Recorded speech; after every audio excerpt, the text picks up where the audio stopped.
Well, Céad Míle Fáilte, 100,000 welcomes. It's something you hear a lot, isn't it? Ireland is world famous for our welcome. And it's more than just a cliche, I would suggest. It actually rings true. Just recently I saw someone who'd been traveling across the world. So they're spending time in different places with different people. But they were just completely struck by the kindness here whenever they needed a tire changed in their car. The number of people who stopped and offered them help or offered them a lift, asked if they were okay, blew them away. We're friendly, absolutely. And yet, for people maybe who've moved to somewhere new in Ireland or moved to Ireland, for being a friendly place, it can be a hard place to make friends sometimes as well. A survey in 2024 placed Ireland as the loneliest country in Europe. 20% of Irish people reported they felt lonely most or all of the time, compared to 13% of all Europeans. I wonder what you think has happened to that strong sense of community spirit. It seems to be coming apart a little bit, doesn't it?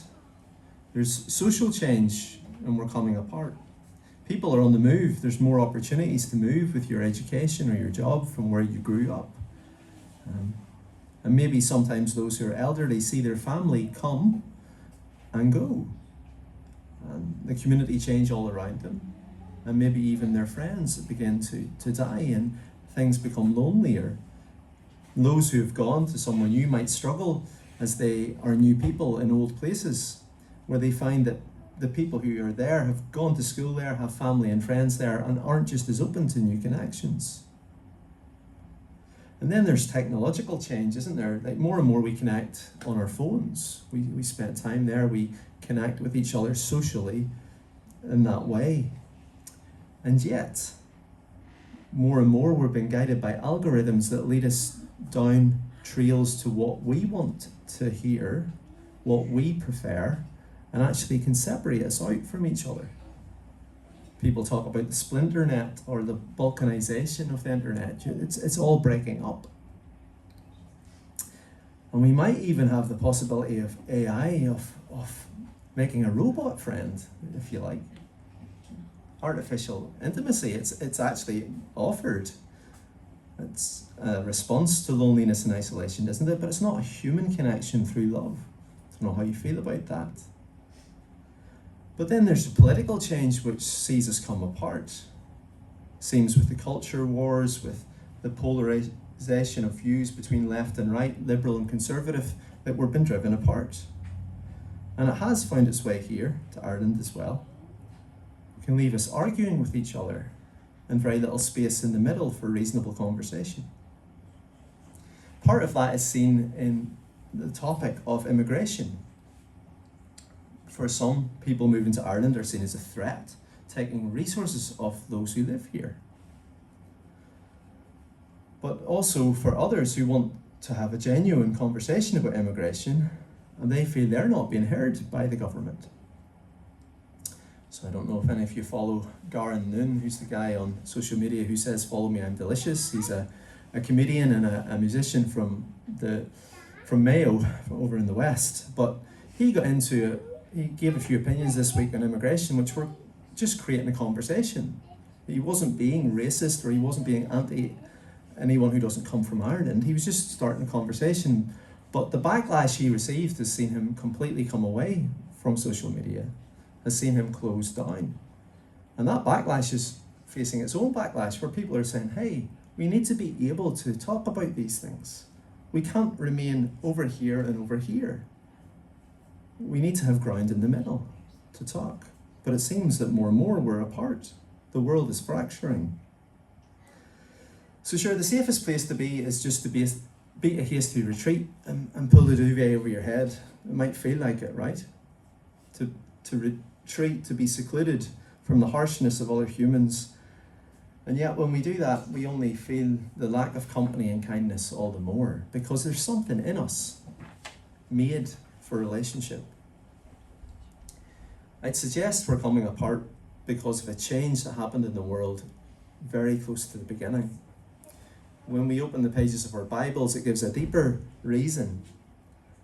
We don't read too far into the story before we're told it's not good for us to be alone.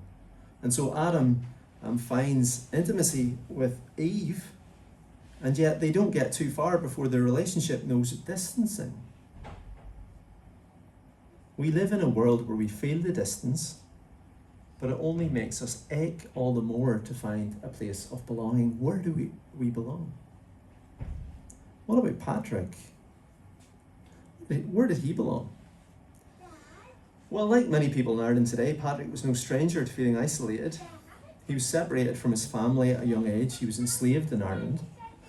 But when he found his family again, he actually willingly suffered such isolation again to share the good news of Jesus. And he was inspired to do this because he found that he belonged most of all and first of all in God. And because he did that, he created a community around him. He ended up in the midst of many thousands of brothers and sisters. These brothers and sisters are the very reason he writes down his story. But he doesn't say much about them directly. He actually has more to say about people who are not beside him, but who are against him. Those who endanger his life and were violent, who worshipped other gods. Those church leaders who brought up old sins or thought him crazy to go to such an uncivilized place, or even made suggestions about how he dealt with his money in ministry. But he sets himself apart from many of these, and he sides with his brothers and sisters in the faith. He had to write because if he was discredited, well then their faith was at risk. They might fall away. So he is strong for them. He wants to sacrifice himself for them. And he overcomes any objections to why he would go to this foreign place with this pagan people with a large vision for people of all nations, grounded in the great heart of the God in the Bible. I don't know about you, but if you were asked why God cares for all nations or all peoples, I wonder where you'd go in your Bible. There are a few verses at the end of the Gospels called the Great Commission that send God's people into the world. Patrick went to 10 different places all across the scriptures to talk about God's heart for the whole world. It was obviously written on his heart. And when he sees people come into faith in Ireland, that's how he makes sense of it. He sees God's promises fulfilled. Isaiah 49 verse 6, I will also make you a light for the nations to bring my salvation to the ends of the earth. And he quotes Matthew 8:11, they will come from east and west and will recline with Abraham and Isaac and Jacob, many nations at the table. So to create a community of believers to which he would find belonging one day, thousands of brothers and sisters, he had to have the strength to stand out against others, against the common church views. And he was able to do that because, if I honestly answer this question when I look at Patrick's writings, where did Patrick belong? What strikes me most of all is that he belonged in God. He had a really strong personal relationship with God. He was fired by prayer, he was soaked in the scriptures, and he knew the person of Jesus with him closely. He describes a number of really vivid occasions when he felt God's power and presence in dreams or visions. And when he tried to make sense of them, he turned to the scriptures. His strength and security was in belonging to God intimately. People were objecting to him and complaining against him, and he writes this: for this reason I give thanks to him who strengthened me in all things, so that I should not be hindered in my setting out on the course I had determined to take, or in my work which I had learned from Christ my Lord, but rather I felt within myself no small courage from him. My faith was vindicated before God and men. He's these really personal moments where Jesus comes and puts strength in him. Now that might sound strange to you today, because quite often the message that I encourage from here is that we're together. We're all together. Because we live in an individualistic culture, so we need to get past the idea if it's just me and Jesus. We're the church of Jesus. Yet Patrick lived at a different time. Patrick lived at a time where culture was collectivist, where it was communal, where quite often you just were assumed to have the same faith as your family or your tribe, where the personal aspect wasn't as strong. But he speaks really strikingly of personally knowing the living God. This is where he belonged. And I think that can give us hope and help today, because I think there are actually moments in our lives, sometimes whenever we go through periods of isolation. It could be through seasons in life, through suffering, through relationships breaking down. We might know isolation. But for Patrick and for us, those moments can be times to know intimacy with God. Times to actually know when we're apart from others, we can be deeper with him. And that's where we're strongly held. Patrick, in suffering isolation, to bring people into communion with God and community with his people, was following in the footsteps of his Lord. The verses we heard this morning from Mark chapter 15 tell us the stark account of Jesus' suffering on the cross. There are some women of faith who look on, but Jesus' disciples, those closest friends who followed him, they've deserted him. He was surrounded, you heard, by those against him more than for him. He was mocked and scorned and insulted. And in the middle of the day, darkness falls on the land, a marker in the Bible of judgment and sin and suffering. And he cries out, my God, why have you forsaken me?" He's not only isolated from human friends, he's feeling abandoned. He's feeling distance from his Father. It's the cry of dereliction, it's known as. Mark tells us earlier in the gospel that Jesus would become a ransom for our sin, a sacrifice for our sin, and so we can see that he is distanced because he is bearing our sin. And when he breathes his last, the curtain of the temple is torn in two, the curtain which kept apart sinful men and women from a holy God. But now that sin has been dealt with, that curtain has been broken, we can belong to God, we can be with him. Now, because of Jesus' sacrifice, that temple sacrifices are no longer needed in the same way. And that is most likely what that curtain was, the curtain into the Holy of Holies where God was. But there are some people who think it might have been another curtain in the temple, another barrier, another place between the court of the Gentiles and the Jews, where if you weren't one of the Jewish people, you weren't allowed to come close to God. Now the nations could belong. And whether that specifically speaks of that, certainly when Jesus entered Jerusalem earlier in the week, he cleansed the temple in Mark 11:15-17, and he quoted from Isaiah 56:7. "Is it not written," he said, "my house will be called a house of prayer for all the nations." So this is just what he is doing in his death. He's making a house of prayer for all the nations. And so who was it that saw who Jesus was most clearly at the foot of the cross? It wasn't one of his disciples. It was a Roman centurion who said, "Truly, this man was the Son of God." There is belonging now for all kinds of people that overcame the deepest religious and social divides of the day in the Jewish-Gentile world. In the Church of Jesus Christ, there was a new humanity born, a place to belong. So I wonder where you find your belonging, your tribe, your family. It's human for us to want to find that connection and community.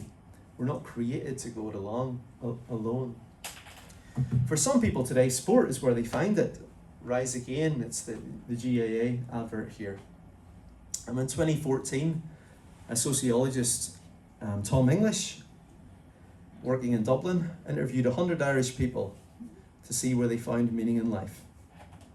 And he came to this conclusion: God is not in the hearts, minds, or lips of the Irish people. God doesn't come out very quickly for most people. But he did find that sport was a real place of identity and security for people. It's where they found belonging. So really small up in this corner here is Where we all belong. That's the GAA's slogan. That's where we all belong. Interesting that when we put our Patrickstory billboard up, this is just up the road, by the way, we're beside this with a few questions, including where do I belong? It's an alternative offer of belonging. It's saying that we find our belonging in the Christian faith, like Patrick, in the family of God. Of course, there are many other places people find belonging, and maybe you think today, what harm? Whether it be the GAA, or whether it be a church, or whether it be just a number of other community groups or hobbies or social clubs, as long as we connect, right? Well, all things are not equal. And the Christian faith states that we find our deepest and truest belonging in God and as part of his people. That we're not segregated into our different genders, religious backgrounds, skin colours, nationalities, personality types, political outlooks. We're united in Jesus. So today, as a church, as we gather together, we come from different backgrounds. We come around the table together as the Church of Jesus, who created a house of prayer for all nations. We are, if you like, the family of God in Jesus, just as he said in Mark chapter 3, when his own family thought he was not caring for himself, or maybe he was not quite in his right mind in what he was saying. Jesus said this, "Who are my mother and my brothers?" He looked at those seated in a circle around him and said, "Here are my mother and brothers. Whoever does God's will is my brother and sister and mother." Seated in a circle around Jesus, the family of God. This is where we find our belonging. And that looks different in a divided world. In a divided world, here are people who are united because of Jesus. As we step into this people, we will find other people against us, just like Patrick did, just as Jesus did. And we need to find our strength and our security in him and in his people. In listening to some of the current cultural shifts, there are some at the moment towards a more conservative social and moral outlook, which reacts to the liberal left. So some people can see some of that in Donald Trump in America. Glenn Scrivener, who's a Christian evangelist and cultural commentator, on his Speak Life podcast said that actually our goal as Christians isn't to find some kind of squishy middle ground. So it's not that the left is over here, the right is over here, and we're just trying to find our way into the middle. Actually, our identity isn't just in looking beside us to what other people think of us.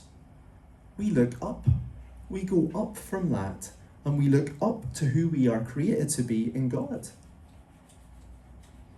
And so because of that, we go deep, and we have a deep sense of security and belonging in who we are. And it's that Christian worldview, Scrivener suggests, that underpins the roots that lie beneath both the left and right of politics. But we're not looking to be in the middle, we're looking up. We have a different identity. Our identity is found in something more, or rather someone more. We too can follow in the footsteps of Patrick as he followed in the footsteps of Jesus. He was fired by prayer, he was soaked in scripture, he was personally present with Jesus, he knew what it was to belong to God. A few years ago now, in 1974, there was a man who was a missionary to India for 40 years, and he'd come back in 1974 to the UK, so not too far from us. The difference in those 40 years baffled him. He left a country that was more Christian, and now it was losing all of that.